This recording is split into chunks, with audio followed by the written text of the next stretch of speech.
So, Envy finally pulled the trigger, dropping Inspire to sign Demon1. I would say the timeline is quite confused about what just happened, mostly because of Inspire's benching. It is quite sad. The guy was with the team ever since Ascension, trying to prove himself, trying to make it back to Tier 1, and then suddenly he's out. But on the other side of things, fans are happy that Demon1 finally gets signed to a contract. But is it a full contract though? And on paper, this looks like a really good signing. They signed a player with a champion's pedigree. But if you look at it closely, this signing feels less like a masterclass to me and more like a massive disaster class. So before we move on to the good stuff, I just want to note that this video is a combination of things that I made before and after the game. So there might be some shifts in timelines or something like that. So please bear with me. And as to why I'm saying this is a massive disaster class, well, there's a couple of things that I think that are just flat out weird. Things like Demon1 supposed role on the team, also how are the vibes in the team, and what happens once Kane is eligible to play in Tier 1, and a couple more of other things. Welcome to snstry, and before we dive into the thick of it, let's acknowledge the fact that Demon1 is now the player who played for the most teams in Tier 1. With that out of the way, let's now dive in. So why did it have to be Inspire? So many might think that replacing a player from the original Envy core is crazy. But the thing is that the Tier 1 scene is ruthless. It is brutal. It is a different kind of beast. For the most part, the nerfs on Cypher contributed a lot to this decision. In my eyes, Inspire just didn't have the same impact as he did back when he was on Cypher in Ascension. And also his flanks are being read by the enemy teams time and time again, and yeah. And then if we go back to Rocket's tweet, he reported that Inspire is not getting along with the team. Now we can speculate that it must have something to do with Rossy or Kesnit, but the thing is that Inspire has a history of being toxic once before in his career. So whoever it was he's having a hard time getting along with, we can say that it's not a one-sided thing against Inspire, but I think it's more of both parties being toxic. But I'll leave the speculation to you guys. Who do you think Inspire is not getting along with? Is it Rossy or Kesnit, or is it his old comrades and for some reason they just don't see eye to eye anymore? Could it also be the coach's stunner? Things got heated and he just had to give Inspire a stone cold stunner. Sorry about that, but let me know your thoughts down in the comments. So I want to talk more about Inspire, because it is already confirmed that Rossy is playing the Sentinel role, but my question is, couldn't they just remove Rossy? Because the obvious logic would be for Demon1 to replace Inspire on the Sentinel role. But as we saw in the game, it was Rossy who's on Senti now. Which leads me to believe that this problem has more to do with out of server stuff. It might be that Envy sees Inspire not getting along with the team as a massive issue, an elephant in the room that they just need to get rid of. Another question I have in mind is, does Inspire still have a team where he can go to? Like if you look at the Americas, 100 Thieves already have Cryo on Sentinel, and then Cloud9 you have Penny, in EG you have Bao, in Furia, who's the Sentinel in Furia? They're going into the upper final and I don't know who their Senti is. Come on, man. Crew, you can't go to Crew because, I mean, Crew has less. So no, it's a no-go. And then Leviathan is full of promising young players. And now Loud, it could be a possibility that he could go to Loud because that team is messed up right now, but he would need to adjust roles because he would be clashing with Luxio on the Sentinel role, and I'm not sure how flexible Inspire is when it comes to things, when it comes to playing other agents. So yeah, there's really not much options here. Even Sentinels, I mean, Cortesia is there, G2, Baby Bay, there's really nowhere to go but I guess Tier 2 right now, right? At the end of the day, we got to see Demon1 play some more, but at the same time, it also leaves a bitter taste in the mouth knowing that Inspire is gone from the team. The guy grinded with them since the beginning, but now is being left out in the dust. I don't know, man. It's really just a sad thing for Inspire, you know. But that's just the industry, that's just the game. If you want to win, you gotta be ruthless, and that's what Envy is doing. So, and I also want to address this because I think I'm seeing a lot of comments about why not replace Eggster. Well, I might not see eye to eye with a lot of people here, but I think that if you replace Eggster, then who would you replace him with? Who has the same or even greater skill than him in playing Yoru? That's just a hard ask. And right now we're basically in a meta where Yoru is used 24/7, so yeah, replacing Eggster with a suitable replacement would be a really big challenge. But if it doesn't pan out this time around and Kane is going back, then there's a possibility that Eggster could be gone. But there's also a big possibility that Kane would enable Eggster again because the chemistry of these two has not been seen yet on tier 1. It's pretty interesting, to be honest, and I'm looking forward to see that tandem of Kane and Eggster. So now let's talk about the man of the hour, Demon1. So as per the reports that I've seen, it is said that Demon1 is going to be playing the smokes for Envy. And this report was made by Rocket Bullets. And you might ask who the guy is. And at the top of my head, I would call him a VCT reporter of some sort. But you might ask again, why should we believe him? Well, the guy reported the Inspire stuff. I think he is the first one to do so if there are other reporters that reported it. But his tweet was the only one that I saw. And basically, it looks like his sources know the ins and outs of this deal. So going back to it, Demon1 and the smokes role is kind of weird to me.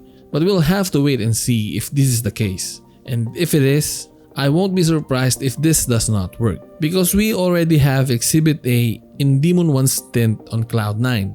The guy is a chamber god. Why are we trying to reinvent the wheel? Well, possible reasons is that Envy would not be using chamber on some maps, like maybe Abyss or Breeze. So earlier I said that the timelines would, or the perspectives would shift, and the stuff that I said a few seconds ago was before the game, and so now this is after the game, and I want to add some of my thoughts on it because I mean, I watched the game, even the casters are waiting for chamber Demon1, bro. Demon1 Astra? What? Wait, they're actually EG! No. I don't know, why would you put him on smokes? It's like setting up Demon1 for failure, to be honest, you know? And then when things don't pan out, people will blame him again. The poor guy, come on now, man. Put him in chamber, bro. This is just crazy. So like I said earlier, it didn't work out whatever they were trying. You already have a sample on what Demon1 could do. 20 frags a map on chamber. And you still don't put him on his best agent. That's just crazy work, no? You put him on Viper. To what? To wait for timings and all of that? Well, I think it's pretty clear by now that Demon1 is not the kind of player that would wait for timings. He's the kind of player that creates the timings because he would pick you and shoot your head off. Like, come on, man. I just don't understand it one bit. Like, how about you guys? What's the reasoning for this?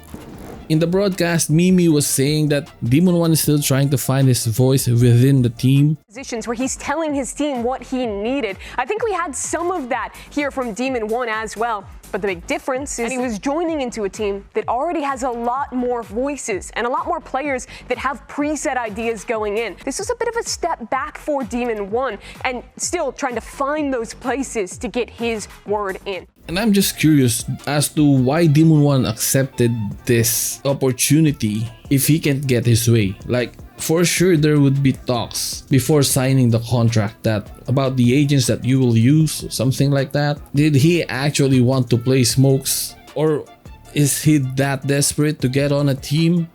We don't know, but comment down below on what's your take, because this is just weird to me. And I have to ask you guys, is this Demon1 signing a dumb move by Envy? Since it's no secret that making a change messes up a lot of things, and we can see that the chemistry is not there. And add to that, your tournament life was hanging in the balance and now it's gone.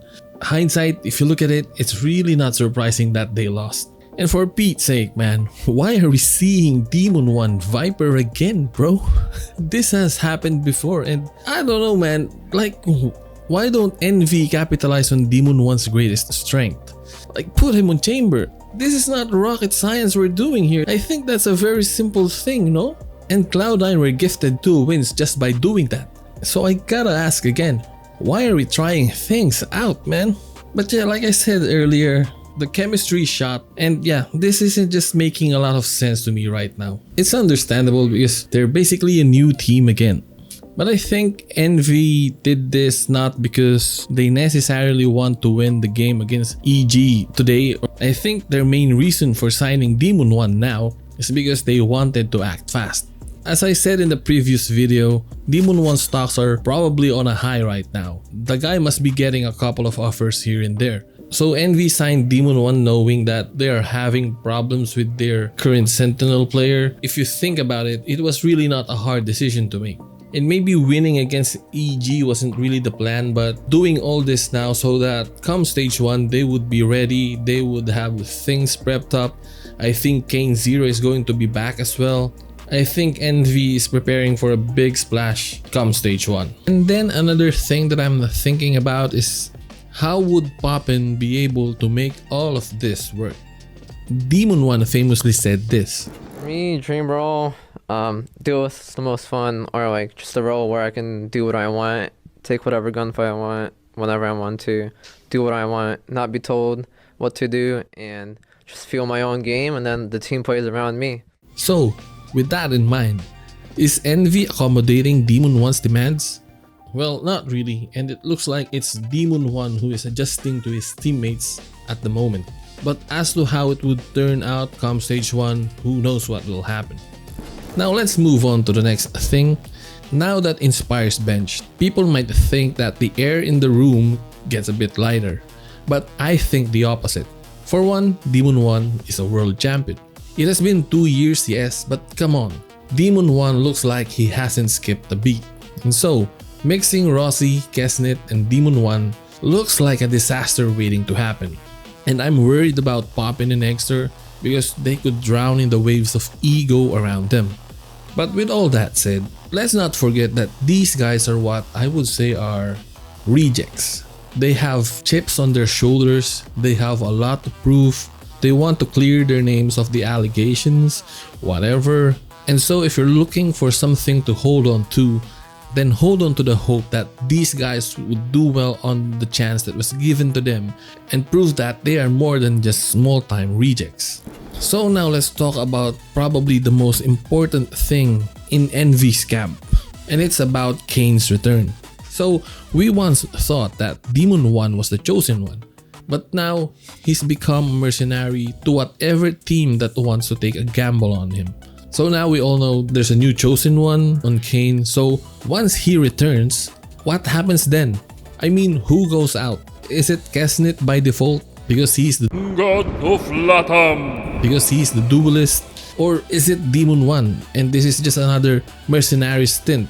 Well, the only one who could answer that is the team, but if you ask me, it could be an audition of some sort, like whoever plays the worst might get putted next. It could be anyone going next, maybe except for Poppin, because I think Poppin is the most irreplaceable player on the team right now. Because like I said earlier, you could slot in Kesnet and Kane to play double duelists. So eggster could be gone, Rossy could be gone as well. It's very replaceable. Also same agent pool to Demon1, I would say. Not like mirroring agent pools, but pretty similar.